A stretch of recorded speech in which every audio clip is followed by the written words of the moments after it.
আসসালামু আলাইকুম ওয়া রাহমাতুল্লাহি ওয়া বারাকাতুহু।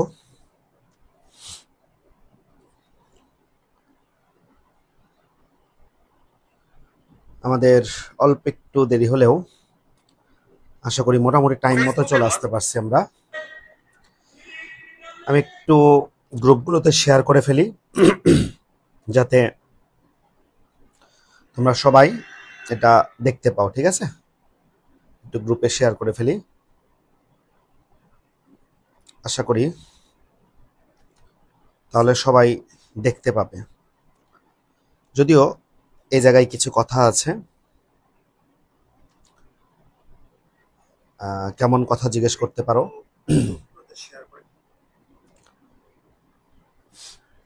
এই জায়গাতে সবেমাত্র তোমাদের পরীক্ষা শেষ হলো এবং আমি শুরুতে বলে নিচ্ছি যে কিছু বিষয় যদি নিরপেক্ষভাবে আমরা চিন্তা করি, আমাদের হয়তোবা শিক্ষকদের মধ্যেই কিছু অসুস্থ প্রতিযোগিতা শুরু হয়েছে, কিন্তু অসুস্থতাটা ট্রেন্ডিংয়ে পরিণত হয়েছে। এখন এই অসুস্থতাটাই হয়ে গেছে ট্রেন্ডিং। তো যে কারণে সেই ট্রেন্ডের মধ্যে আমাদেরকেও মনে হয় প্রবেশ করতে হচ্ছে, এরকম একটা বিষয়। তবে আমি সেইভাবে না বলে বেসিক্যালি আমি চাই যে দেখো লাইভে কারা থাকবে, মূলত অধিকাংশ স্টুডেন্ট আমাকে চিনে। তা আমি আমার পরিচিত স্টুডেন্টদের সাথে ক্লাস 9-10-এ আমি রাফি, তোমাদের যতটুকু যে জায়গায় পরিচিত হয়েছি, আমি কখনোই কোনো ফাঁকিবাজি করে ক্লাস নেওয়ার চেষ্টা করি নাই। কাজেই তোমাদের সবার সাথে একটা আল্লাহর রহমতে ভালো একটা সম্পর্ক আছে। তো সেইটা শুধুমাত্র এইচএসসি লেভেলে এসে নষ্ট করার কোনো দরকার নাই। আমরা যা শিখব বুঝে শিখব এবং আমাদের এইচএসসির গাইডলাইনটা হবে যথেষ্ট প্রাণবন্ত। আশা করি এইচএসসির গাইডলাইনটা আমাদের যথেষ্ট প্রাণবন্ত হবে। তো তোমরা তোমাদের পরিচিত জনদেরকে একটু জানাই দাও। একটা প্রবলেম হয়, সবার উদ্দেশ্যে বলে রাখি। প্রবলেমটা হচ্ছে, আমি আমার জায়গা থেকে সর্বাত্মক চেষ্টা করি, কিন্তু হয়তোবা কিছু নোটিফিকেশনের প্রবলেমের কারণে শেয়ারিং যে বিষয়টা, শেয়ারটা তুমি কেন করতে পারো? জাস্ট নিজেদেরকে অন্যের চাইতে জানান দেওয়ার জন্য যে আমি পড়তেছি। আসলে পড়া জানান দেওয়ারও বিষয় না, সত্যি বলতে আমাদের কম্পিটিশনটা বাড়ানোর জন্য। এটা ভাবতে পারো যে তোমার পরিচিত কোনো টপার বা কেউ, সেও ক্লাস করলো এবং তুমি আমার ক্লাসে আগে জয়েন করেছো, ওর চাইতে তোমার ইমপ্রুভটা ভালো হচ্ছে কিনা। এই জন্য দেখা যাচ্ছে যে আমি একটু সময় নিচ্ছি তোমাদের কাছ থেকে, আমার ক্লাসটা একটু শেয়ার করে দিচ্ছি। আমার কয়েকটা যে হোয়াটসঅ্যাপ গ্রুপগুলো আছে এবং আমার যে একটা গ্রুপ আছে ফেসবুক, সেটাতে শেয়ার করছি জাস্ট, আর কোথাও না বাড়তি। তো এটা করার পরে ইনশাল্লাহ আমি জয়েন করতেছি। আর 30 সেকেন্ড বা এরকম সময় দিলেই হবে আশা করা যায়।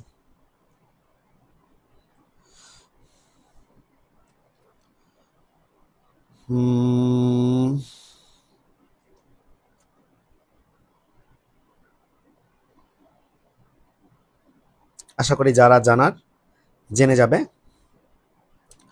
তাহলে আমরা দেরি না করে, কথা না বাড়িয়ে শুরু করে দিচ্ছি আমাদের আজকের প্রথম ক্লাস, যেটা 2027 ব্যাচ আগামীর ইনশাল্লাহ। এবং যারা ক্লাস করছে, আমি দৃঢ়ভাবে বিশ্বাস করি যে তারা এই পড়াটা বা তারা ডেফিনেটলি এইচএসসিতে ভালো করবে। তাহলে শুরু করছি, খেয়াল করো সবাই। আমার ক্লাসের হেডিংয়ে আমি লিখে দিয়েছি যে এইচএসসি 2027 এবং ব্র্যাকেটের মধ্যে লেখা আছে এসএসসি 2025। আশা করি কালারগুলো ঠিক আছে তোমাদের। যারা আছো একটু অনুরোধ থাকলো এটা, ওয়ালাইকুম আসসালাম, যে একটু তোমাদের পরিচিত জনদেরকে শেয়ার করে দিও যারা আছো ক্লাসে। আমাদের লোহাগড়ার যারা আছো তাদের কাছে এটা উদ্দেশ্য একটু বলে দিলাম। তাহলে তোমরা কোথায় ছিলা বলো তো? এসএসসিতে ছিলা। তোমরা ছিলা হচ্ছে এসএসসিতে। তাহলে এসএসসির ফুল ফর্মটা কি ছিল sir? Secondary school certificate. Secondary school, এই শব্দটা খেয়াল করবা। Secondary school certificate. স্কুল, এখন তুমি কোথায় আসছো? এখন তুমি আসছো এইচএসসি তে। তাহলে তোমরা নিজেরাই বলো যে এইচএসসির ফুল ফর্মটা কি স্যার? এইচএসসির ফুল ফর্ম হচ্ছে হায়ার সেকেন্ডারি সার্টিফিকেট। এই জায়গায় একটু বুঝবা, higher secondary certificate, secondary school certificate. তাহলে স্কুল এবং উচ্চ, ওটা ছিল উচ্চ মাধ্যমিক ছিল, তুমি এখন উচ্চ। তাহলে উচ্চ বলার কারণটা কি দেখো, কারণটা হচ্ছে তুমি আগে যেগুলো পড়েছো, যেমন আমি বলি ধরো তুমি আগে পদার্থ পড়েছো, তুমি আগেও জীববিজ্ঞান পড়েছো, তুমি আগেও রসায়ন পড়েছো, তুমি আগেও উচ্চতর গণিত পড়েছো। এই চারটা নিয়ে যদি আমি বোঝানোর চেষ্টা করি, কতদিন পড়েছো? যা পড়া দরকার, অলমোস্ট 2 বছর। এখানেও কতটুকু পড়বা স্যার? 2 বছর। পার্থক্য কোথায় দেখো, পদার্থের এখন কিন্তু তোমার পদার্থ না, এগুলো প্রত্যেকটার ক্ষেত্রে দুইটা পার্ট হয়ে যাবে তোমার, প্রথম পত্র এবং দ্বিতীয় পত্র। তার পাশাপাশি বইগুলোর পেজ সংখ্যা কমপক্ষে এসএসসির বইয়ের দ্বিগুণ থেকে 4 গুণ। তার মানে একটা পার্ট অ্যাটলিস্ট কমপক্ষে দ্বিগুণ। এই কথাগুলো প্রথম থেকে কেন বলছি, যে অসুস্থ প্রতিযোগিতার মধ্যে আমরা না প্রবেশ করলেও প্রবেশ করে যাচ্ছি, আমরা বুঝতেছি কিন্তু আমরা প্রবেশ করে যাচ্ছি, যাতে তোমার আর 2 বছরের একটা বেশি পরিশ্রম, হাড় ভাঙা পরিশ্রমের মাধ্যমে তুমি একটা ভালো প্রতিষ্ঠানে প্রবেশ করতে পারো। এবং এটা কিন্তু আমরা যেভাবেই বলি না কেন, এটা সত্য কথা, যে তুমি যখন একটা ভালো মেডিকেলে টিকবা, তুমি যখন একটা মানে বুয়েটে ইঞ্জিনিয়ারিং কোনো একটা জায়গায় টিকবা, তুমি যখন একটা বিশ্ববিদ্যালয়ে টিকবা, তুমি যখন একটা ন্যাশনাল কলেজে টিকবা, বিশ্ববিদ্যালয়ে টিকবা, দেখো এক একটার সাথে এক একটার মানে কিছু কম বেশি আছে। এবং মানুষের মধ্যে কথা বলার মধ্যেও দেখবা যে একটা প্রবণতা কাজ করে। তোমার নিজের কাছে হয়তো বা মনে হবে যে আমি আর আমার ওই ফ্রেন্ডটা দুজনেই তো এসএসসিতে গোল্ডেন এ প্লাস নিয়ে ভর্তি হয়েছে, কিন্তু ও মেডিকেলে চান্স পেয়ে গেল, আমি বিশ্ববিদ্যালয়ে চান্স পেলাম, বা আমি বিশ্ববিদ্যালয়ে চান্স পেলাম না। তো তোমার ওই ঘাটতিটা পূরণ করার জন্য আমার পক্ষ থেকে এই 1 মিনিট কথাটা শুনো। ধরো এখন আমরা সপ্তাহে 2 দিন 3 দিন 4 দিন রাত 9টা থেকে 10টা অনেকেই ফোনের মধ্যে থাকবা, থাকো, ডাজন্ট ম্যাটার। তুমি যদি নিয়াত করো, আজকে 23 তারিখ চলছে, যে আমরা ঈদের আগে ধরো যে 3 তারিখ 4 তারিখ পর্যন্ত, তার মধ্যে গ্যাপও থাকবে, আমরা ক্লাস করে একটা ছোট্ট একটা অধ্যায়, ছোট্ট একটা টপিক শেষ করে রাখলাম। তোমার ভেতর থেকে কি কনফিডেন্স কাজ করবে যে এই অধ্যায়টা আমার অন্যদের আগেই শেষ হয়ে গেছে। বা যারা গ্রাম সাইডে আছো, আমার এই অনলাইনটা কিন্তু মূলত বেশিরভাগ গ্রামের ক্ষেত্রেই বলছি, যারা গ্রাম সাইডে আছো আমাকে চিনো, তাদের উদ্দেশ্যেই, তোমরা ওখানে থাকতে থাকতেই শহরে যদি আমি রেজাল্টের আগে 4টা অধ্যায় শেষ করি, বা এই কোরবানি ঈদের পরে তো অনেকে আসার প্ল্যান করেছো, তার আগে যদি একটা চ্যাপ্টার শেষ হয়, একটা টপিক শেষ হয়, ওই টপিকটা অফলাইনের সাথে সাথে তোমরা অনলাইনেও করে রাখো। যারা অফলাইন পারছো না তারা অনলাইনে করো। এবং এটার ফলে কি হবে, তুমি যখন শহরে এসে বিভিন্ন জায়গায় ফ্রি ক্লাসগুলো করবা, তোমার এই ক্লাসটা আমি পার্সোনালি বিলিভ করি যে তোমাকে একটু অ্যাডভান্টেজ দিবে, যে তুমি টপিকগুলো জানো। এবং তোমার বই কিনতে হবে না, আমি আবারও বলছি, এই মুহূর্তে বই কেনার দরকার নাই। নতুন সংস্করণ বইটা আসুক, পুরনো কারো কাছ থেকে কোনো বই পেলে সেটা নিয়ে রাখো, কালেক্ট করে রাখো। এবং আমি তোমাদেরকে বেসিক ক্লাসের পরেই যখন অধ্যায়টা শুরু করব, অধ্যায়ের প্রথম দিন হোয়াটসঅ্যাপ গ্রুপ করে নিব তোমাদেরকে নিয়ে, বা আমার ফেসবুক গ্রুপেই দিয়ে দিব। আমি দাগানো বইয়ের পিডিএফ, মেডিকেল দাগানো বইয়ের পিডিএফ এর যে অধ্যায়টা পড়াবো, সেই অধ্যায়টা তোমাদেরকে দিয়ে দিব ইনশাল্লাহ। সবার জন্য উন্মুক্ত থাকবে। তাহলে তুমি বইয়ের লাইনের সাথে নিজেও একবার রিডিং করে জাজমেন্ট করতে পারবা। আবারও বলতেছি, কোনো চাপ নেওয়ার দরকার নাই, পরিবারের পারমিশন সাপেক্ষে যার যেখানে ইচ্ছা ঘোরাফেরা করো, কোনো ঝামেলা নাই। তবে তোমরা এখান থেকে কি করতে পারো, একটু অ্যাডভান্টেজ অর্জন করতে পারো, এখান থেকে একটু অ্যাডভান্টেজ অর্জন করতে পারো।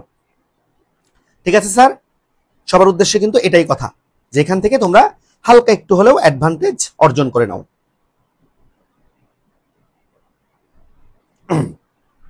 তাহলে তাহলে প্রত্যেকটা বই সম্পর্কে একটা আইডিয়া দিলাম, কিন্তু আমার কাজ হচ্ছে জীববিজ্ঞান নিয়ে কথা বলা, অন্যগুলো নিয়ে ডেফিনেটলি অন্যান্য স্পেশালিস্ট স্যাররা তারা কিন্তু ঠিকই কথা বলবেন অন্যগুলো নিয়ে। তাহলে সেটা নিয়ে আমি আপাতত বলতেছি না কথা।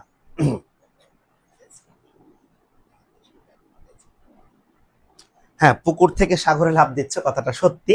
এখানে উল্টাপাল্টা কোনো পাম দেওয়ার কথা না।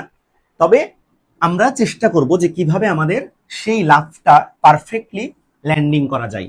তোমার কি করতে হবে না করতে হবে সেগুলোই আমি তোমাদেরকে বলবো। প্রথমত, পরীক্ষা যা দেওয়ার দিয়ে ফেলেছো, ডেফিনেটলি তোমাদের দোয়া করা উচিত ছিল, দোয়ার সাথে দেওয়ার উচিত ছিল পরীক্ষার আগে। কিন্তু আমরা অনেকেই, আমি নিজেও হলেও, ওই রেজাল্টের আগে করে আবার আমাদের মধ্যে নার্ভাসনেস চলে আসবে, না জানি কেমন হয়েছে। তার মধ্যে চট্টগ্রাম বোর্ডে বিজিএস পরীক্ষাটা নিয়ে অনেকেরই কমপ্লেন আছে, এটা নিয়ে অনেকে নার্ভাস ফিল করছো। ডেফিনেটলি প্রশ্ন যেহেতু হার্ড হয়েছে, সবার জন্যই হার্ড হয়েছে, তোমার একার জন্য না। ওটা নিয়ে নিশ্চিন্তে থাকো। কলেজ গাইডলাইন আরো পরে আসবে, রেজাল্ট হোক আমি দিব, এবং পারফেক্ট গাইডলাইন দেবো ইনশাল্লাহ। এটা বিগত বছরগুলোতে দিয়ে আসছি, তোমরা মিলাই দেখতে পারো। এখন আসো যে আমার কাজটা হচ্ছে কি স্যার, বায়োলজি নিয়ে কথাবার্তা বলা। তাহলে আমরা বায়োলজি নিয়ে কিছু কথা বলি। এই বায়োলজিটা কেন দরকার? প্রথম কথা হচ্ছে, আমার বিভিন্ন প্রতিষ্ঠানে এক্সাম দেওয়ার জন্য আমার একটা A+ লাগবে। প্রথম কাজ বুঝো, আমার বিভিন্ন প্রতিষ্ঠানে মেডিকেল হোক বা বিভিন্ন, তোমার ইনফ্যাক্ট ইঞ্জিনিয়ারিং, বায়োলজির সাথে ইঞ্জিনিয়ারিং বিষয় নাই, কিন্তু মানে নাই বললে ভুল হয়, আছে সামথিং, কিন্তু তোমার রেজাল্টটা লাগবে। তাহলে প্রথম কাজ হচ্ছে আমার এইচএসসিতে এই বায়োলজিতে একটা ভালো রেজাল্ট করতে হবে, প্রথম পয়েন্ট। সেকেন্ড পয়েন্ট হচ্ছে, ইঞ্জিনিয়ারিং বিষয়টা বাদ দিলে বাকি বিশ্ববিদ্যালয়গুলোতে বায়োলজিক্যাল অনেক অনুষদ আছে, অনেক বড় বড় ডিপার্টমেন্ট আছে, এবং মেডিকেলটা হচ্ছে একটা বেস্ট একটা চয়েস আমাদের জন্য। তো সেই মেডিকেলে আমাদের এই বায়োলজি থেকে কত নাম্বার থাকবে 100-র মধ্যে বলো তো? 30 নাম্বার থাকবে বায়োলজি থেকে মেডিকেলে। 100-র মধ্যে 30 নাম্বার মেডিকেলে তোমরা এই বায়োলজি থেকে পাবা। সাউন্ড কি ক্লিয়ার স্যার? হ্যাঁ, ওয়ালাইকুম আসসালাম। আচ্ছা, তাহলে এই 30 মার্ক তুমি চিন্তা করো, 100-র মধ্যে 30 মানে প্রায় 3 ভাগের 1 ভাগ একটা সাবজেক্ট কাভার দিচ্ছে। তাহলে এই সাবজেক্টটা যারা মেডিকেল টার্গেট করবা, তাদের পড়তে হবে এখন থেকে। সহজ কথা শুনে রাখো, তাদের পড়তে হবে এখন থেকে। তুমি প্রয়োজনে আমার কথাটা আলাদাভাবে, যেহেতু পাবলিক থাকতেছে, তুমি ক্রপ করে পরে ওপরে গালিগালাজ করে পোস্ট করে দিও যে আমি মিথ্যা বলছি। কেন পড়তে হবে বলছি, ওই যে তুমি এখন থেকে আধা ঘন্টা যদি একটু এফোর্ট দাও, এই আধা ঘন্টা তো তুমি এগিয়ে থাকবা। কারণ যখন তোমার কলেজ শুরু হবে, তখন খেয়াল করো যে আমাদের কতগুলো সাবজেক্টে এক্সট্রা পড়তে হয়। অনলাইনে পড়ো, অফলাইনে পড়ো, যেখানেই পড়ো, পড়তে হয়। ধরো physics, chemistry, biology, higher math, ICT, অনেকের ক্ষেত্রে ইংলিশে প্রবলেম থাকে, ইংলিশ। বাংলা আমি রাখলামই না, বাংলাও কিন্তু অনেকেই পড়ে, বেশিরভাগই পড়ে। তাহলে মোট 6টা, বাংলা বাদ দিলে, বাংলা সহ হলে 7টা। তাহলে শহরে আমাদের টিচাররা বা যে কোনো জায়গায় দেখবা সপ্তাহে 3 দিন পড়ায়। এর মধ্যে কিন্তু তোমাদের কলেজও আছে। তো তুমি শহরে যখন আসবা, একটু মিলাই নিবা, সকাল টু সন্ধ্যা তুমি একটা যান্ত্রিক লাইফের মধ্যে পড়ে যাবা, যেখানে বিভিন্ন প্রতিষ্ঠানে যে পড়াটাই হবে তোমার উদ্দেশ্য, কিন্তু নিজে যে ওটা পারো, নিজেকে যে ওটাকে আবার রিভাইজ দিতে হবে, এই সময়টা হবে তোমার জাস্ট সন্ধ্যার পরে। তাহলে সন্ধ্যার পরে হলে সর্বোচ্চ 3 থেকে 4 ঘন্টা, কারণ তোমার খাওয়া দাওয়া অনেক কিছু আছে এর মধ্যে। পাশাপাশি সারাদিন যান্ত্রিকতার মধ্যে তুমি কিন্তু একটু ক্লান্ত হয়ে যাবা, ডেফিনেটলি ক্লান্ত হবা। এই সময়টাকে যাতে একটু করে এখন থেকে এগিয়ে রাখা যায়, এজন্য তোমরা অল্প হলেও আধা ঘন্টা করে হলেও, স্যার এত নিয়েন না, আমরা তো মাত্র পরীক্ষা দিছি, আপনি আধা ঘন্টা পড়াই দেন, আমাদেরকে প্রতিদিন আধা ঘন্টা করে পড়ান, আধা ঘন্টার লেকচারটা দেন, আমি আধা ঘন্টা করে দিয়েই তোমাদের ছোট্ট কোনো একটা টপিক শেষ করে দিব। পুরো অধ্যায় শেষ করব, ফ্রি ভাবেই থাকবে সবগুলো, জাস্ট জাস্টিফাই করবা যে আমি কি শিখলাম। তাহলে প্রথমে বায়োলজির গুরুত্বটা, একটা মেন সেক্টর মেডিকেল, যেখানে তুমি সর্বোচ্চ বেশি নাম্বার পাচ্ছ বায়োলজি থেকে। কিন্তু সেই বায়োলজির মধ্যে কিন্তু 2টা পার্ট আছে স্যার, একটা বোটানি, একটা কি স্যার, জিওলজি। তো সচরাচর সরকারি যতগুলো কলেজ আছে চট্টগ্রাম শহরের মধ্যে, অ্যাটলিস্ট সবগুলো কলেজে বোটানি এবং জিওলজি দুটাকেই পড়ানো হয়। কিন্তু অন্য সাবজেক্টের ক্ষেত্রে ফার্স্ট ইয়ারে পড়বা ফিজিক্স ফার্স্ট পার্ট, সেকেন্ড ইয়ারে পড়বা ফিজিক্স সেকেন্ড পার্ট, কেমিস্ট্রির ক্ষেত্রেও সেম, হায়ার ম্যাথের ক্ষেত্রেও সেম। কিন্তু আমার বায়োলজির ক্ষেত্রে এটা হচ্ছে ব্যতিক্রম। এই জন্য আমি বেসিক্যালি টার্গেট করেছি যে প্রথম দিকে একটা বোটানি, একটা জিওলজি, একটা বোটানি, একটা জিওলজি। তবে শুরু করব জিওলজি দিয়ে। বোটানি জুওলজি এভাবে করে আমাদের টার্গেট থাকবে যে হাফ ইয়ারলির মধ্যে মোটামুটি 7, 6, 13টা অধ্যায় শেষ করে ফেলার। সরি, হাফ ইয়ারলি তো মানে ফার্স্ট ইয়ার ফাইনালে 13টা শেষ করা, তাহলে হাফ ইয়ারলিতে মনে করো 7টা শেষ করা। এটা তোমাকে ডেফিনেটলি আগায় রাখবে। স্যার শেষ কিভাবে করব? এসএসসি যারা পড়েছো তারা জানো, প্রত্যেকটা টপিক নোট করে করে শেষ করবা, প্রতিটা টপিক নোট করে করে শেষ করবা। ক্লাস শেষে প্রতিটা টপিকের পিডিএফ পেয়ে যাবা তোমরা অনলাইনে, অফলাইনে হলে পিডিএফ পেজ অনুযায়ী পাবা, তবে অধ্যায় শেষে সম্পূর্ণ লেকচার শিট পাবা। আমি লেকচার শিট আগে দিব না, আগে কখনো দিও নাই, এটাতে প্রভাব মানে আমার মধ্যে ফাঁকিবাজি চলে আসবে। একটা সংজ্ঞা হলেও আমার যেমন মনে রাখার প্যাটার্নটা দরকার, তোমারও যাতে পরীক্ষার খাতায় তুমি লিখতে পারো, সেই মনে রাখার উদ্দেশ্যের জন্যই আমরা ক্লাসে হুবহু নোট করব। যে জন্য আমার ক্লাসের ডিউরেশন সম্ভবত সবচেয়ে বেশি লাগে, সম্ভবত বললাম। এবং আমি নোটগুলো করে এরকম, যদি তোমাদের পরিচিত কেউ থেকে থাকে একটু জিজ্ঞেস করে নিবা, নোটগুলো ক্লাসের মধ্যে সম্পূর্ণ কমপ্লিট করে দেওয়া হয়। একাডেমিক শতভাগ, আবারও বলছি একাডেমিক শতভাগ, অ্যাডমিশনও শতভাগ, কোনো ওয়ার্ড আমি বাকি রাখার চেষ্টা করি না। একটু বোরিং হয়ে যায় কেউ কেউ অনেক তথ্য দিয়ে জন্য, তবে ওই যে অপশন আছে যাদের মেডিকেল টার্গেট নাই স্কিপ করে ফেলো, আমি তোমাকে দাগাই দিব যে এই অধ্যায় থেকে এই কয়টাই পড়ে যাও, আল্লাহ রহমতে এগুলোর মধ্যেই ইনশাল্লাহ চলে আসবে। তাহলে তোমাদেরকে প্রথমে আমি নার্ভাসও করছি না, প্রথমে খুব যে ফ্রি দিয়ে দিয়েছি তাও না, তোমার লাইফটাকে গোছালোভাবে উপস্থাপন করতে হবে। আগেই বলেছি আজকের ক্লাসটা গাইডলাইন প্লাস কিছু বেসিক কথাবার্তা। শহরে যারা আসবা গ্রাম থেকে, একটু অনুরোধ করি, আমরা 3টা কারণে আমাদের লাইন থেকে বিচ্যুত হয়ে যাই। ওখানে ছিলা, গ্রামে ছিলা, তোমার এই পাশে গেছো দেখছো চাচা তোমাকে চিনে, ওই পাশে গেছো তোমার বাবার বন্ধু চিনে, ওই দোকানে গেছো ওই দোকানদার তোমাকে চিনে। তো যে কারণে আমরা আশেপাশে সবাই আমাদের আত্মীয় স্বজন হওয়াতে অনেকগুলো পাপ কাজ হওয়ার চান্স থাকলেও ভয়ে করতাম না। শহরে আসবা, খুব কম মানুষ চিনবে তোমাদেরকে, বিভিন্ন জায়গায় আমরা আটকে যেতে পারি। একটু তুমি যে রুমে থাকবা, রুমের পরিবেশ, তোমার রুমমেট কারা হবে সেই বিষয়টা নিয়ে একটু ভাববা।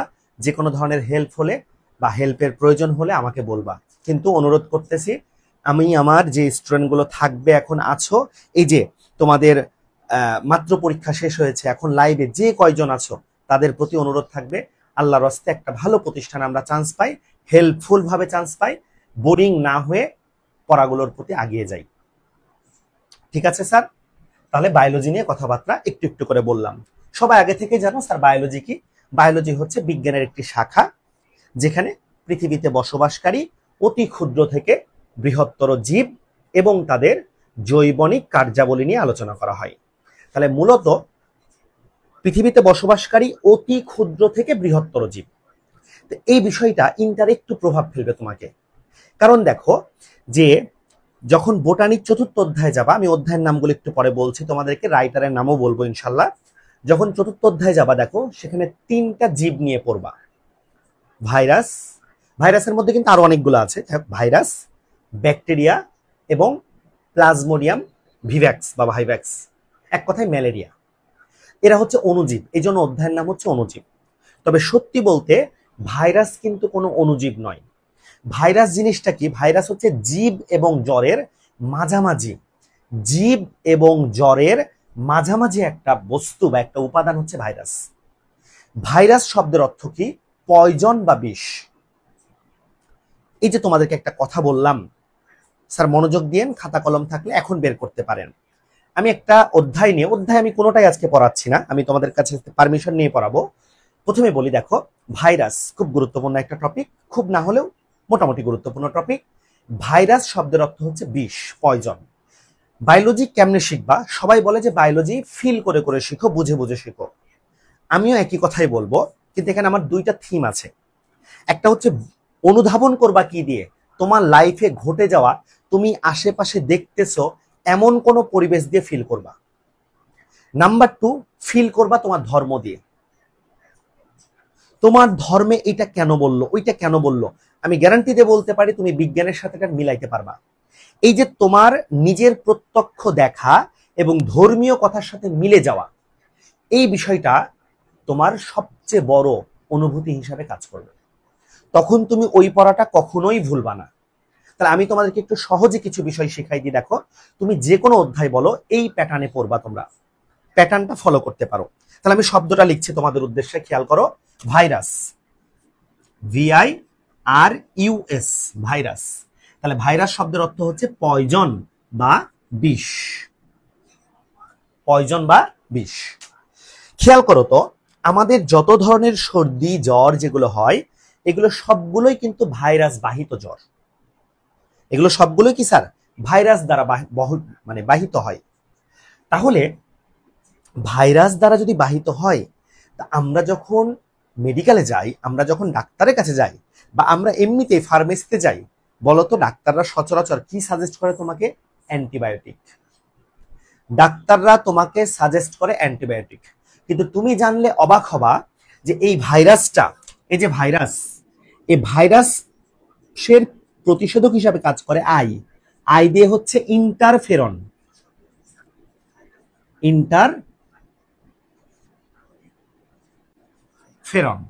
ইন্টারফেরন। তাহলে কথা হচ্ছে স্যার, ভাইরাস প্রতিরোধে কাজ করে ইন্টারফেরন, কিন্তু আমরা কি করতেছি স্যার? অ্যান্টিবায়োটিক খাচ্ছি। কেন খাচ্ছি? এবার একটু ফিল করার চেষ্টা করবা। ভাইরাসের প্রতিষেধক হিসাবে কাজ করে ইন্টারফেরন, কিন্তু আমাদের জ্বরটর হলে আমরা নাপা খাচ্ছি, যেটা একটা অ্যান্টিবায়োটিক, প্যারাসিটামল খাচ্ছি, যেটা একটা অ্যান্টিবায়োটিক। কেন খাচ্ছি? এবার বুঝো, অণুজীব অধ্যায়ের মধ্যে ভাইরাসকে কেন আলোচনা করা হয়েছে? আসলে ভাইরাস অণুজীব নয়, ভাইরাস অতি অতি অতি আণুবীক্ষণিক অণুজীব। ভাইরাসকে খালি চোখে তো দেখা যায় না, ভাইরাসকে সাধারণ অণুবীক্ষণ যন্ত্রেও দেখা যায় না, উচ্চ ইলেকট্রনিক অণুবীক্ষণ যন্ত্রে ভাইরাসকে সঠিকভাবে দেখা যায়। তাহলে এরকম অতি অতি অতি ক্ষুদ্র একটা জীব, তাকে অণুজীব অধ্যায়ে কেন পড়ানো হয়েছে? কারণটা হচ্ছে ভাইরাস বংশ বৃদ্ধির জন্য, সত্যি বলতে সংখ্যা বৃদ্ধির জন্য সে অণুজীবের উপর নির্ভরশীল, এবং সেই অণুজীবটা হচ্ছে ব্যাকটেরিয়া। এই জন্যই এই ভাইরাস পয়েন্টটাকে অণুজীবের মধ্যে আলোচনা করা হয়েছে। তাহলে এবার কথাটা খেয়াল করো, মনোযোগ দাও সবাই। এবার কথাটা হচ্ছে ব্যাকটেরিয়া।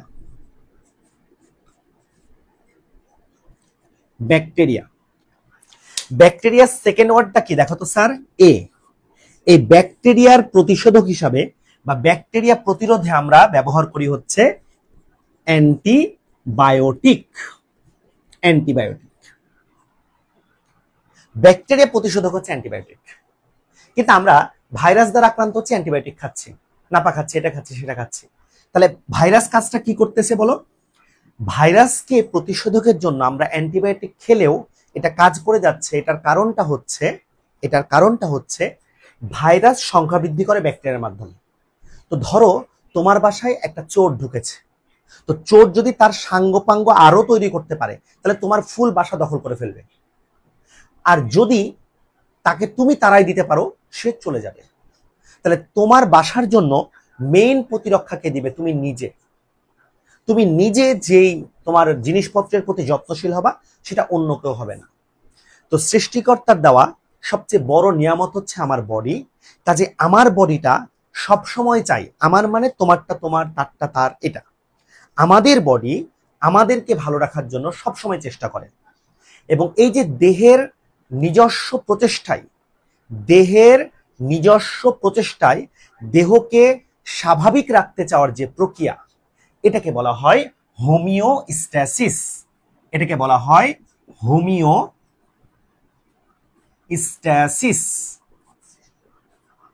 হোমিওস্ট্যাসিস। যারা আমার সম্পর্কে অবগত তারা জানো যে আমি ভেঙে ভেঙে পড়াইতে পছন্দ করি, এবং তোমাদের জন্য কাজে লাগবে। বায়োলজির মধ্যে হোমিও বা হোমো মানে হচ্ছে একই, হোমো মানে একই, স্টেল এটা মানে হচ্ছে অবস্থা, আর সিস মানে হচ্ছে প্রক্রিয়া। তার মানে বডিকে সবসময় একই অবস্থা, এখানে একই অবস্থা মানে স্বাভাবিক অবস্থা, আমাদের দেহকে সবসময় স্বাভাবিক অবস্থায় রাখতে চাওয়ার যে প্রক্রিয়া, সেটাকে বলা হয় হোমিওস্ট্যাসিস। তাহলে তুমি দেখো, আমার দেহে ভাইরাস আক্রমণ করলো এবং আমি ওষুধ খেলাম অ্যান্টিবায়োটিক। প্রাথমিকভাবে অ্যান্টিবায়োটিক কি করলো? ব্যাকটেরিয়াগুলোকে ধ্বংস করে দিল। ভাইরাস কি করতে পারলো না? ভাইরাস নতুনভাবে সংখ্যা বৃদ্ধি করতে পারলো না, তখন আমার দেহ নিজে নিজেই এই ভাইরাসটাকে মেরে ফেলার চেষ্টা করলো, এবং প্রক্রিয়ার নাম হয়ে গেল কি? হোমিওস্ট্যাসিস। কিন্তু যদি আমার বডি এটাকে ব্যর্থ হয়, তখন আমি কিন্তু এক্সট্রা ভাবে আবার ডাক্তার দেখিয়ে কোনো ইন্টারফেরন বা কোনো ভ্যাকসিন নেব। যেমন করোনার সময় তোমরা বিভিন্ন ভ্যাকসিন নিয়েছো, ফাইজার, ঠিক আছে, যে ভ্যাকসিনগুলো নিয়েছো এগুলো কিন্তু ইন্টারফেরন, এবং এই ইন্টারফেরন নিয়ে তোমরা বোটানির 11 নম্বর অধ্যায় জীব প্রযুক্তি সেখানে পড়তে পারবা, তবে সেটা হয়তো বা ফার্স্ট ইয়ারে আসবে না, অনেক দেরি আছে এখন। এখন একটু আমাকে কমেন্ট করো তো, আমি তোমাদেরকে একটা পয়েন্ট বুঝালাম, এই যে বোঝানোর যে বিষয়টা আছে এটাতে তোমাদের কি কারো কোনো প্রবলেম হয়েছে? আমাকে একটু কমেন্ট করো, আমি একটু ফোনের দিকে তাকাই। যেমন করোনার সময় তোমরা বিভিন্ন ভ্যাকসিন নিয়েছো, ফাইজার, ঠিক আছে, যে ভ্যাকসিনগুলো নিয়েছো, দেখো তো স্যার কোনো হচ্ছে কিনা তোমাদের?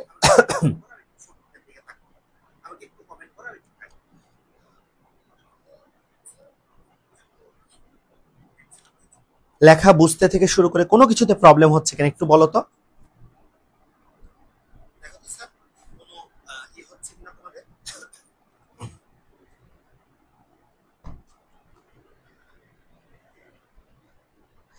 তাহলে একটা অধ্যায়ের মধ্যে এই টপিকগুলো কেন দিয়েছে সেটা আমি তোমাকে বুঝালাম।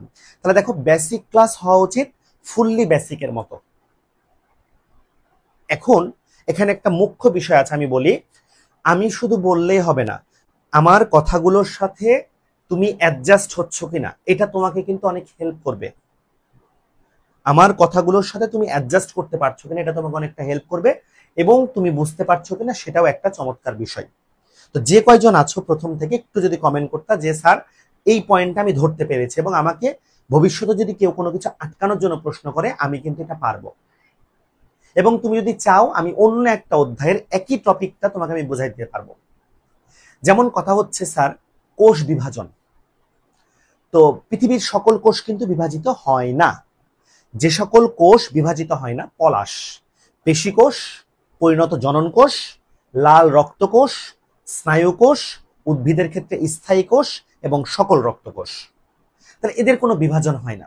তাহলে খেয়াল করো স্যার আমাদের স্নায়ুকোষের বিভাজন হয় না, কিন্তু নিউরনের বিভাজন হয় না, কিন্তু আমাদের ব্রেন ক্যান্সার নামে একটা কথা শুনি আমরা। তাহলে ক্যান্সারটা কেন হয় বলো তো? ক্যান্সারটা অনিয়ন্ত্রিত মাইটোসিসের কারণে হয়। অনিয়ন্ত্রিত মাইটোসিসের ফলে প্রথমে টিউমার হয় এবং সেখান থেকে পরবর্তীতে ক্যান্সার তৈরি হয়। তাহলে তুমি খেয়াল করে দেখো যে অনিয়ন্ত্রিত মাইটোসিস, তাহলে স্যার এই কোষেরই বিভাজন হয় না। তখন তোমার মনে একটা প্রশ্ন জাগবে যে স্যার আমাদের যে মাথার মধ্যে নিউরন আছে, এই নিউরনগুলো কি স্যার এক্সট্রা কোনো কোষ দিয়ে যুক্ত আছে নাকি?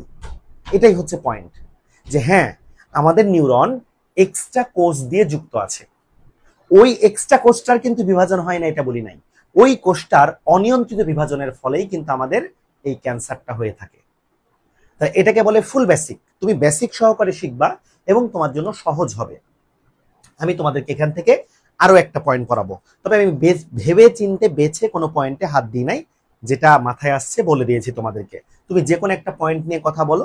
যেমন ধরো আমি অফলাইনে কিন্তু হাড় দেখাইছি ওদেরকে, রিয়েল মানুষের কঙ্কালের হাড় দেখাইছি, সবাইকেই আগামীতে আসবে, তবে অনলাইনে দেখানো আর ভিডিওতে দেখানো একই কথা, কিন্তু অফলাইনে হলে হাতে হাতে দিয়ে দিয়ে পড়াবো। এবং অফলাইনে আর আজকে যারা গেছিল আমি মোটামুটি চ্যালেঞ্জ করে বলতেছি, ছোট্ট একটা পড়া পড়াইছি, ক্লাসের মধ্যেই সবার হয়ে গেছে, বর্ণনাও করতে পারবে তারা। তো তোমাদেরকে ইনশাল্লাহ কালকে অনলাইনের মধ্যে আমি দেখাই দেবো এগুলো, আর অফলাইনে যখন আসবা তখন তো নোট আকারে সবগুলো কমপ্লিট করা হবে। তাহলে কথায় আসি যে বায়োলজিকে সহজভাবে পড়ার জন্য ভেতর থেকে একটা অনুভূতি জাগাতে হবে, সেই অনুভূতিটা জন্মাতে হবে নিজের প্রতি বা নিজের একটা স্বপ্নকে বাস্তবায়ন করানোর জন্য। পাশাপাশি তুমি নিজেকে অনেক সময় টিচার দাবি করবা, মানে ভাববা ভেতর থেকে যে আমি যদি স্যার এই পড়াটা আমার একটা বন্ধুকে বুঝিয়ে দিতে চাই, আমি কি পারছি? এটা একটা খুব গুরুত্বপূর্ণ বিষয়। ঠিক আছে, এবার আমি বললাম যে ভাইরাস আসলে জীব এবং জ্বরের মাঝামাঝি একটা অবস্থা। তাহলে ভাইরাস কেন জীব এবং জ্বরের মাঝামাঝি অবস্থা?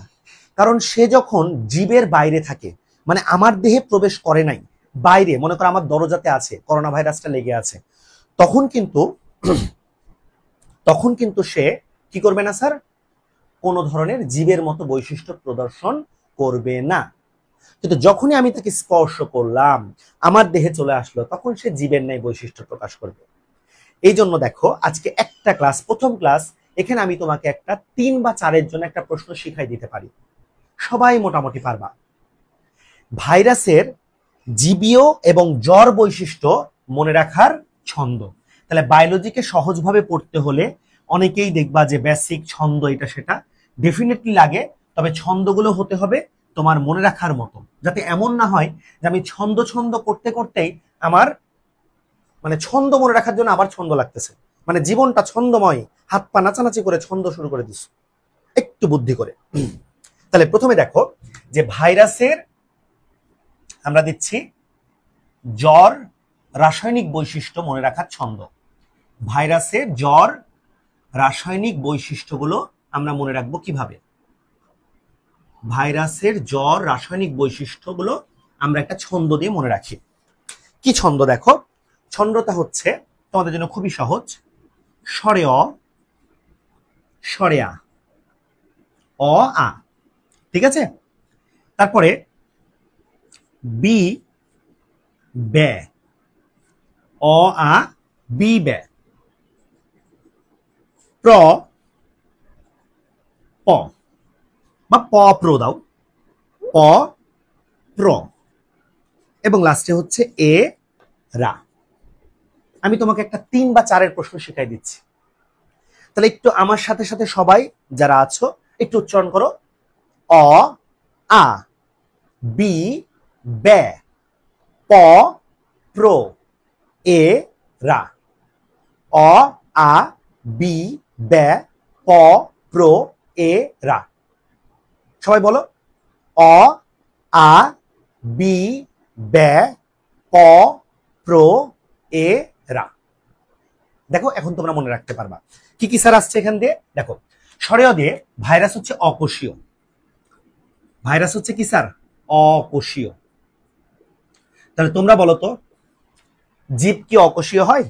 এটা কি তার জীব বৈশিষ্ট্য? জীব হতে হলে তো অবশ্যই কোষ লাগবে, কিন্তু ভাইরাস কিন্তু অকোষীয়। আবার এই যে ফিলের কথা বললা স্যার, একটু ফিল স্যার, একটু ভালোভাবে বোঝানো।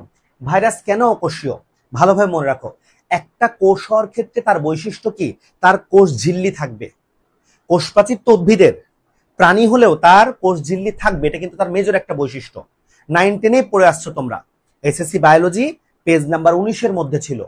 লোই এবং সিকেভিচের মতে বৈষম্যভেদ্য পর্দা দ্বারা আবৃত, বৈষম্যভেদ্য পর্দা দ্বারা আবৃত জীবজ ক্রিয়াকলাপের একক, যা সজীব কোনো মাধ্যম ছাড়াই নিজের প্রতিরূপ সৃষ্টিতে বা আত্মপ্রজননে সক্ষম। বুঝতে পারছো? তাহলে একটু কথা শোনো। বৈষম্যভেদ্য পর্দা বলতে কোষঝিল্লিকে বুঝাইছে, ভাইরাসের কোনো কোষঝিল্লি নাই। জীবদেহের গঠন ও কাজের একক বুঝাচ্ছে, ভাইরাস জীবদের গঠন ও কাজের একক না। যা সজীব কোনো মাধ্যম ছাড়া, তার মানে একটা কোষ সে নিজে নিজে নিজের প্রজনন করবে, ভাইরাসের এই ক্ষমতাও নেই। এজন্য ভাইরাসকে আমরা জীবের দেহের মধ্যে ছাড়া সবসময় জড় বস্তুর মতো দেখবো। এজন্য প্রথম পয়েন্ট বললাম ভাইরাস হচ্ছে অকোষীয়। নাম্বার 2, সরেয়া দিয়ে মনে রাখবা, বা সরেয়া সরেয়া দিয়ে, ভাইরাস হচ্ছে শুধু আণুবীক্ষণিক না, অতি আণুবীক্ষণিক। ভাইরাস হচ্ছে অতি আণুবীক্ষণিক, বানানটা একটু মনে হয় ভুল হলো, অতি আণুবীক্ষণিক, অতি আণুবীক্ষণিক। 3 নাম্বার, বয়রস্বীকার দিয়ে মনে রাখবা যে ভাইরাসের কোনো বিপাকীয় এনজাইম নেই, ভাইরাসের কোনো বিপাকীয় এনজাইম নেই, ভাইরাসের কোনো বিপাকীয় এনজাইম নেই। আচ্ছা, বিপাকীয় এনজাইম কি? এনজাইম তো সবাই জানো, এনজাইমের শেষে কি থাকে স্যার? এজ থাকে। বিপাক কোষের মধ্যে সংঘটিত যাবতীয় ক্রিয়া বিক্রিয়াগুলোকে বিপাক বলা হয়। বিপাকের ইংরেজি হচ্ছে মেটাবলিজম। তাহলে আমার কোষের মধ্যে, আমার কোষটাকে বেঁচে থাকার জন্য কিন্তু আমার কোষের শোষণ করতে হয়, এবং কোষীয় শ্বসনই হচ্ছে 4 প্রকার: গ্লাইকোলাইসিস, অ্যাসিটাইল কোয়ের সৃষ্টি, ক্রেস চক্র, ইলেকট্রন ট্রান্সপোর্ট সিস্টেম। তাহলে ভাইরাসের মধ্যে কিন্তু এসব বিপাকীয় এনজাইম নাই। এই বিষয়গুলো নাই। তাহলে এই বিষয়গুলো নাই হলে সে জীব না জ্বর? জ্বর। এই জন্য এটা হচ্ছে জ্বর রাসায়নিক বৈশিষ্ট্য, বিপাকী এনজাইম নেই। এবার আসো বৈজফলা আকার। বৈজফলা আকার দিয়ে মনে রাখবা ভাইরাসকে ব্যাকটেরিয়া রোধক ফিল্টারে ফিল্টারযোগ্য করা যায় না। ব্যাকটেরিয়া রোধক ফিল্টারে, ভাইরাস ব্যাকটেরিয়া রোধক ফিল্টারে ফিল্টারযোগ্য নয়, ফিল্টারযোগ্য নয়।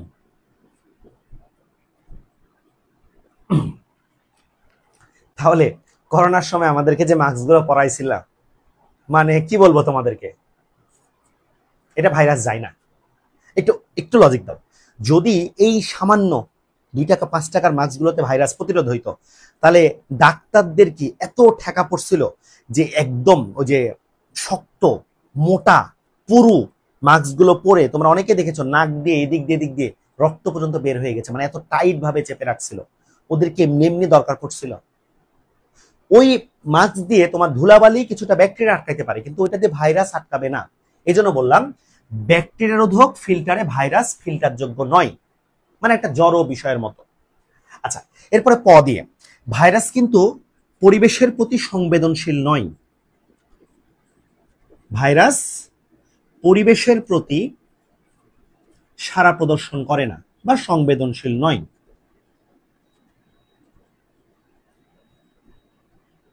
পরিবেশের প্রতি সংবেদনশীল নয়। একটা গাছ, একটা গাছ তো জীব, জ্বর মনে করো, একটা গাছের ডাল মারা গেছে, পড়ে আছে। এর শীতকাল হলেই কি হলো আর গরমকাল হলেই কি হলো এই কাঠটা? ও পরিবেশের প্রতি কি দেখাবে? গরমকালে কি হাত পা গুটাই রাখবে? বা শীতকালে কি হাত পা গুটাই রাখবে? না। তাহলে ভাইরাসও তেমন, যখন জীবদেহের সে বাইরে থাকে তখন পরিবেশের প্রতি তার কোনো খেলাধুলা, কোনো নড়াচড়া কিছু নাই। ওকে, এরপরে পয়রফলা দিয়ে দেখো, একটা জীবের বৈশিষ্ট্য কিন্তু প্রজনন করতে পারে, ভাইরাসের কিন্তু প্রজনন ক্ষমতা থাকে না। জীবকোষের বাইরে প্রজনন ক্ষমহীন বা প্রজনন ক্ষমতাহীন, প্রজনন ক্ষমতা থাকে না। তাহলে একটা জড়বস্তুরও যেমন কোনো প্রজনন থাকে না, ভাইরাসেরও জীবদেহের বাইরে কোনো প্রজনন থাকে না। এ দিয়ে মনে রাখবা, এরা অ্যাসিড,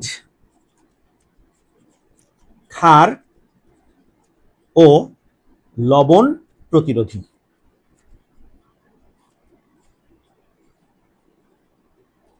তোমরা জানলে অবাক হবা, সমুদ্রের 1 চামচ পানির মধ্যে, সমুদ্রের 1 চামচ পানির মধ্যে প্রায় 1 মিলিয়ন ভাইরাস থাকে। তো সমুদ্রের পানি তো লবণ, লবণ যদি ভাইরাসকে মেরে ফেলতেই পারতো, তাহলে কিন্তু সমুদ্রের মধ্যে ভাইরাস থাকার কথা ছিল না। কিন্তু সমুদ্রের 1 চামচ পানিতে 1 মিলিয়ন, বা মতান্তর আছে আরো বেশিও পাওয়া যায়, 1 মিলিয়ন ভাইরাস থাকে।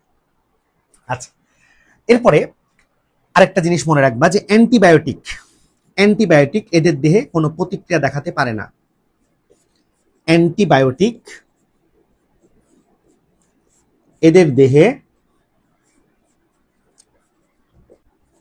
দেহে কোনরূপ প্রতিক্রিয়া দেখায় না।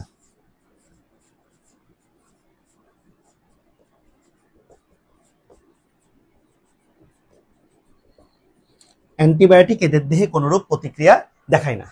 ওই যে আগে বললাম অ্যান্টিবায়োটিক এরা। তাহলে তুমি একটা জড়ো, একটা ডাল, ওই ডালের উপরে যদি একটা প্যারাসিটামল গুজে দাও, ওই ডাল কি প্যারাসিটামল খেয়ে তাজা হয়ে যাবে? আবার ডাল তো আগে থেকেই মরা, পড়ে পড়ে আছে রাস্তায়। তা জড়বস্তু যেমন, জড়বস্তুর উপর অ্যান্টিবায়োটিক কোন রকম, এদের উপরে কিন্তু অ্যান্টিবায়োটিক কোনরূপ প্রতিক্রিয়া দেখাইতে পারে না। তাহলে একসাথে দুইটা মনে রাখবা। আর লাস্ট র দিয়ে, এই যে র দিয়ে মনে রাখবা, ভাইরাস হচ্ছে রাসায়নিক কণার মতো নিষ্ক্রিয়। ভাইরাস হচ্ছে রাসায়নিক কণার মতো নিষ্ক্রিয়, রাসায়নিক কণার মতো নিষ্ক্রিয়। বোর্ডে 4 থেকে 5 বার এই প্রশ্নটা আসছে। দেখো, একটা বেসিক ক্লাসেও একটা প্রশ্ন তোমরা মনে রাখতে পারবা। কত মিনিট লাগবে? ধরো আমি যদি আর রিভাইজ নাও দেওয়াই, আমার ক্লাসটা শেষ হওয়ার পর 5 মিনিট পড়াটা রিভাইজ দাও, দেখো এই পড়াটা তোমার ডান। তাহলে ভাইরাসের জড় রাসায়নিক বৈশিষ্ট্য মনে রাখবো, অ, আ, বি, ব্যা, প, প্র, এ, রা। ডিউরেশন কেন বেশি হয় আমি প্রত্যেকটা পয়েন্ট লিখে দিয়েছি, তুমিও আশা করি তুলে নিয়েছো, এই জন্য ডিউরেশন বেশি হলো। এখন দেখো, সেম পড়াটা যদি শুধু আমি মুখে বলে চলে যাই ভাইরাস অকোষীয়, 2 নাম্বার কি স্যার অতি আণুবীক্ষণিক, বি দিয়ে বিপাকীয় এনজাইম নেই, ব্যাকটেরিয়ারোধক ফিল্টারে ফিল্টারযোগ্য নয়, পরিবেশের প্রতি সাড়া প্রদর্শন করে না, প্রজনন ক্ষমতা নেই, অ্যান্টিবায়োটিক এদের দেহে কোনো রোগ প্রতিক্রিয়া দেখাতে পারে না, অম্লক্ষারক লবণ প্রতিরোধী, রাসায়নিক কণার মতো নিষ্ক্রিয়। 1 মিনিট, ওই যে আমি পারি সেটাতে কিছু যায় আসে না, আমার কথা হচ্ছে আমার স্টুডেন্টদের পারতে হবে। তাহলে দেখো তোমাদের পড়াটা ক্লিয়ার। আমি একটা ভাইরাস নিয়ে কথা বললাম জাস্ট প্রথম ক্লাস, আমি আরো অনেক টপিক তোমাদের সামনে আলোচনা করব, তবে মনোযোগ দিবা। এবং এই মুহূর্তে যারা আছো তাদের উদ্দেশ্যে সবার প্রথমে আমার বায়োলজি রাফি স্যার যে গ্রুপটা আছে, পেজ না, পেজে তুমি পোস্ট করতে পারবে না, যে গ্রুপটা আছে এই গ্রুপে আজকের ক্লাসটা যে করেছো, ভালো করে মনোযোগ দাও। সবার আগে বায়োলজি রাফি স্যার গ্রুপে আজকের ক্লাসটা যে করলা এবং ক্লাসের নোট তুমি লিখেছো, সবার আগে যে এটা পোস্ট করতে পারবা নিজের আইডি থেকে, বা মানে তুমি যেখান থেকে ক্লাস করছো, এক কথায় সবার আগে যে পোস্ট করতে পারবা, ক্লাস শেষ হওয়া মাত্রই তাকে 100 টাকা মোবাইল রিচার্জ বা বিকাশে যেটাতে চাইবে পুরস্কার দেওয়া হবে। আজকের ক্লাসের জন্য অনলি 100 টাকা কিন্তু পুরস্কার দেওয়া হবে। এটা তোমার সততার ফল, এটা কোনো কিছু না, এটা হচ্ছে তোমার সততার ফল। তাহলে যারা প্রথম থেকে ক্লাস করলে এবং আজকের ক্লাসে আমি যেগুলো গুছিয়ে দিয়েছি তোমাদেরকে সেগুলো পোস্ট করতে পারবা, তাদের জন্য আজকের প্রথম ক্লাসের পুরস্কার হিসেবে 100 টাকা দেওয়া হবে। এবং তোমরা সবার আগে যে গ্রুপে পোস্ট করতে পারবা, বা আমার হোয়াটসঅ্যাপে পাঠালেও চলবে, গ্রুপে পোস্ট করো বা আমার হোয়াটসঅ্যাপে পাঠাও, সমস্যা নাই, চলবে। সবার আগে এটা থাকলো, আমি ওখানে দেখে নিব সবার আগে কে পোস্ট করছে। তো এখন কথা হচ্ছে আমরা 9টায় বলেছিলাম, আমি 9টা 5-এ শুরু করেছি বরাবর, এবং এখন বাজে হচ্ছে 9টা 47। আমরা 45 মিনিট মতো কিছু কথাবার্তা শুনেছি, এবং 45 মিনিটের মধ্যে ধরতে পারো আমরা 25 থেকে আধা ঘন্টা আমরা পড়ার টপিকে ছিলাম, বাকিগুলো আমরা আনুষঙ্গিক কথাবার্তা বলেছি। তাহলে এবার কাজ হচ্ছে কি, এবার কাজ হচ্ছে তোমাদেরকে একটু বই সম্পর্কে বলে আজকের মতো ক্লাসটা স্টপ করব, আবার আগামীকালকে ইনশাল্লাহ দেখা হবে। এত চাপ আমি তোমাদেরকে দিতে চাচ্ছি না, ওই 45 মিনিট বা 1 ঘন্টা, 1 ঘন্টার কোনো অবস্থাতেই বেশি নয়, 1 ঘন্টার কোনো অবস্থাতে বেশি নয় আপাতত, পরবর্তীতে আমরা লোড নিব ইনশাল্লাহ।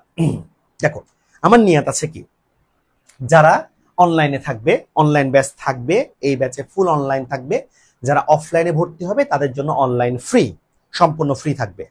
এবং মোটামুটি ইনশাল্লাহ 2 মাস বা 3 মাসের মধ্যে স্মার্ট বোর্ডও হয়ে যাবে আমাদের। তবে স্মার্ট বোর্ডে ফাঁকিবাজি বেশি হয়। এই যে কাজটা আমি লিখলাম সেটা আমি দেখাচ্ছে স্লাইড দিয়ে দেখাই দিতাম, তো স্লাইড দিয়ে দেখানোর চাইতে নিজে লিখলে এবং তোমরাও আমার সাথে সাথে লিখে নিলে বেনিফিট 1 বিন্দু হলেও বেশি পড়া যায়। লস কোথায়? টাইমটা লস হয়, দুইটা কিন্তু আছে বিষয়। তবে তুমি যদি আমার ক্লাসে পড়ার ডান করতে পারো তাহলে আর স্মার্ট বোর্ডের অভাব ফিল হবে না, আমার কাছে সকল মাধ্যমে আছে ইনশাল্লাহ। এটা একটা এক্সট্রা কথা বললাম। ধরো এখন আসো স্যার বই কি নিব, আপাতত আমার বায়োলজিতে কোনো বই নেওয়ার দরকার নাই। বারবার বলছি, যে অধ্যায় পড়তে চাও আমাকে একটু করে হোয়াটসঅ্যাপে নক দিবে, আমি সে অধ্যায়ের দাগানো বইয়ের পিডিএফ তোমাদেরকে সরবরাহ করব। তবে একটা পর্যায়ে তো স্যার বই কিনবো, যদি কিনি কি কি কিনবো? দেখো যাদের মেডি টার্গেট তাদের জন্য বোটানি, হচ্ছে মিস্টার এ, বোটানি কিংবা এ। আর জিওলজি কিংবা হচ্ছে মানে কিংবা তো একটা, যে কোনো একটা, যতগুলো রাইটারের তথ্য আছে আমি তোমাকে দিব, একদম লিখিত কমিটমেন্ট, যতগুলো রাইটারের তথ্য আছে আমি তোমাকে প্রোভাইড করব, তোমার এত চাপ নেওয়ার দরকার নাই। তারপরেও প্রথম থেকে সঠিক কথাটা শোনার জন্য বই অবশ্যই একটা কিনবা। তুমি একটা কিনলা, তোমার বেস্ট ফ্রেন্ডকে বলবা তুই ওই রাইটারটা কিন, আমরা মাঝে মধ্যে এক্সচেঞ্জ করে নিব বইটা, এই আর কি কথা। একটাই কিনবা, সমস্যা নেই। আচ্ছা, আর জিওলজির ক্ষেত্রে কিনবা হচ্ছে, তাহলে বোটানি বললাম হচ্ছে কি এ, আর জিওলজি হচ্ছে তোমার জিওলজি বলা যায় কি এ। তাহলে বোটানি এ, জিওলজি এ। বায়োলজির বি কে ভালোভাবে সলভ করবা এ দিয়ে। বায়োলজি বি তো প্রথম অক্ষর, তাহলে বি কে ভালোভাবে সলভ করবা কি দিয়ে স্যার? এ দিয়ে। তাহলে এতে যেটা সবাই পড়ে সেটা হচ্ছে আবুল হাসান স্যারের বই বোটানির জন্য।